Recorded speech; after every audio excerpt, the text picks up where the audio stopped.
Hi, I'm Riven. Let's review how to gather Veil Riven mods in Warframe. Veil Riven mods are rare mods that are always on trade. As you know, you can trade Platinum on trade, which is available for money. Therefore, it will be beneficial to know how to gather Veil Riven mods.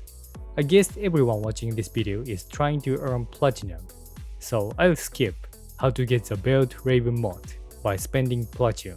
I'll show you how to get them one by one, starting with the easier ones. In most cases, you can get primary weapons, secondary weapons, melee weapons, veiled shotgun Riven mods, kit gun, and those Veil Riven mods. Also, you need to do some quests to get these. So, there might be some spoilers, so be careful. First, let's clear the main quest or within. Then, you can try the daily mission called Sortie. After completing the Sortie mission, you can get the Veil Riven mod. However, please note that you cannot always get the Veil Riven mod. Let's take it as a chance if you clear it every day. Next, complete the main quest up to the Chains of Harrow. Once you have done it, you can enter a place called Iron Wake on Earth. After entering, proceed the room at the back on the right. Then, access Paladino and speak to her. Here, you can exchange Riven Sliver for Veil Riven mod every week. In addition, you can also exchange Kuba. Riven Sliver are easier to get once enemies reach level 40 or higher. Keep defeating enemies, and don't forget to exchange them every week. Next, let's visit the relay and go to the location of Cephalon Simaris. Receive a scan request from Simaris at the center of the room and go to scan. After scanning, you can earn points. Once you have earned points, access the terminal in the back right corner. Here you can exchange the companion weapon Veil Riven mod.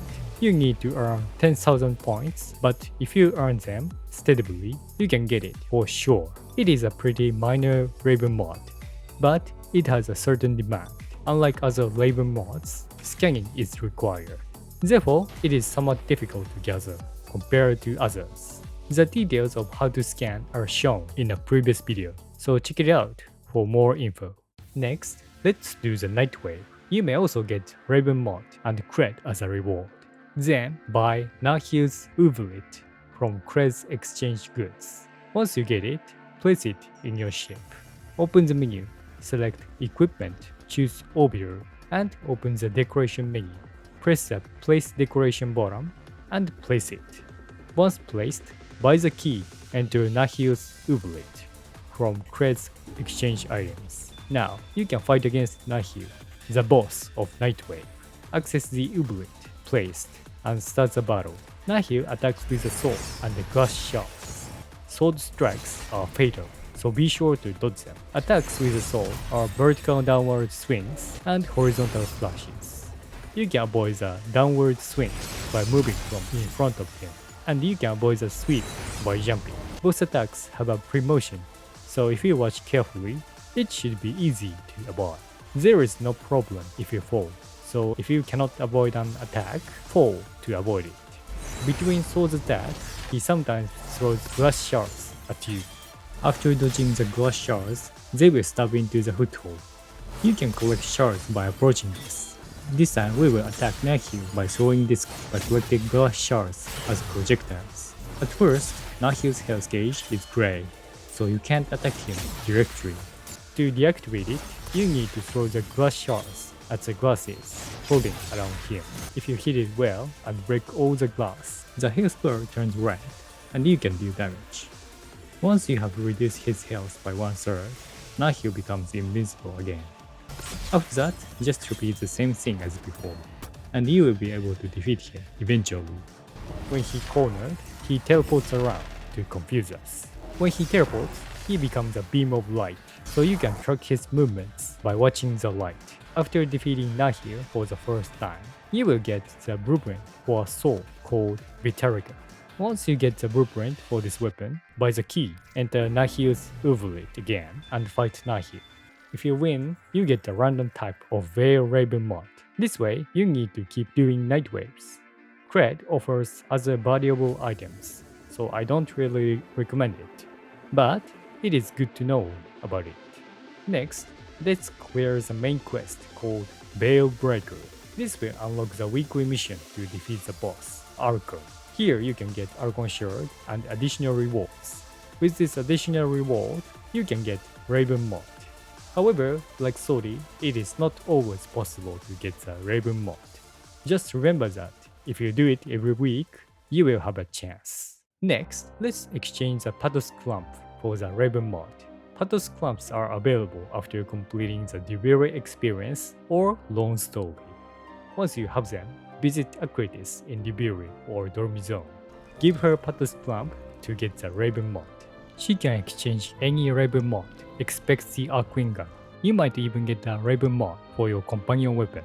In Duviri, you will basically control drifters and fight. Since they are different from Warframe, if you want to know how to operate the drifter and learn about Duviri, please watch the past videos. If you don't feel right about the adventure of the drifter, let's move on to the main quest. If you progress through the quest to Hex, Weaver mode will be unlocked.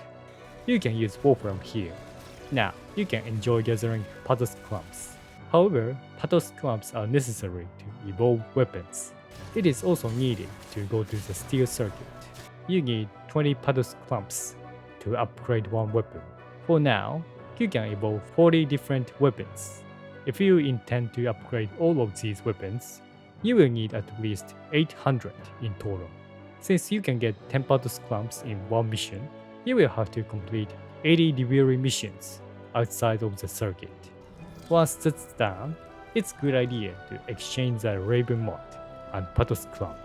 It is difficult to do it all at once, so it's better to do a little bit each week. If you clear the Steel version, you will receive 15 Phatos Clumps. Try the Steel version if you can. Next, let's head to the Arbitration mission. Here, let's defeat the Arbitration shield drones. Occasionally, you can get Vitus Essence from this enemy. Then, visit the Arbiters of Hexis and exchange Essence. Here, you can get the Archgun's Riven Mod.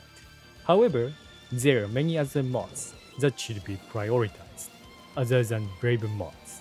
If you exchange all of mod and Grendel missions beacons for Essence, you will need considerable amount of Vitus Essence. Specifically, 615 are needed. If you want to get Arcane just by exchanging, you will need an additional 1050. It seems like an unfeasible number is required, but in reality, it is not necessary that much, because the rotation rewards for the Arbitration mission may give you mods and Arcane that you can exchange. It's best to gather these little by little. I have summarized the Arbitration mission in a previous video, so please take a look at it for more details. Next, let's proceed with the main quest. Complete the main quest up to the Hex. The mission in Hollvania and the back room will be unlocked. Weekly tasks are set on the computer in the back room, and completing tasks will be rewarded. You can also get upgrade items that are usually hard to get, and Archon Shards. And here, Riven Mod can also be a reward. Not available every week, but it's worth checking to see if it is included in your rewards. After logging in, check the computer in the back room, or you can check it on a computer on the ship. For more details about Hollvania, please refer to the video on how to get Site 09. Please take a look at that as well. Next, let's go to the Steel Pass. To unlock it, you will need to clear nearly all the missions. However, Warframe has a huge number of missions and many quests to complete before reaching it. You might forget which missions on which planets you haven't finished it. When that happens, visit Tessin at the relay. Enter the relay, open the gear menu, and fast travel to Tessin. Then access and talk to Tessin up there. The Steel Pass option tells you which planets have missions to complete and your mastery rank, etc. This is perfect for setting goals in Warframe. Once you fulfill the requirements, the Steel Pass mode will be unlocked at Tessin's place. On the Steel Pass, you will be attacked by assassins called Acolytes. Defeating them will give you Steel Essence. Essence can be exchanged for various items every week. at Teshin's place in Relay. What you can exchange for it is different every week, but sometimes you can get the Raven Mod, and sometimes you can even exchange Umbra Former Blueprint. Check every week to secure your rewards. And let's go to the Steel Pass circuit. Once the Steel Pass is unlocked, the circuit will also have the Steel Pass mode. Here you can choose your reward first. You can get Incarnate Genesis, mainly used to evolve weapons. However, you can also choose the Veil Riven Mod as a reward. When you have gathered all Incarnate Genesis or don't have the corresponding weapon, it could be an option worth choosing. For more details about the Steel Circuit, I have summarized it in the past video. Please refer to that for more info. These are the ways to gather Raven mods. Thank you very much for watching. Keep working hard to gather Raven mods. If you are interested in more videos, please subscribe to my channel. See you next time. Bye.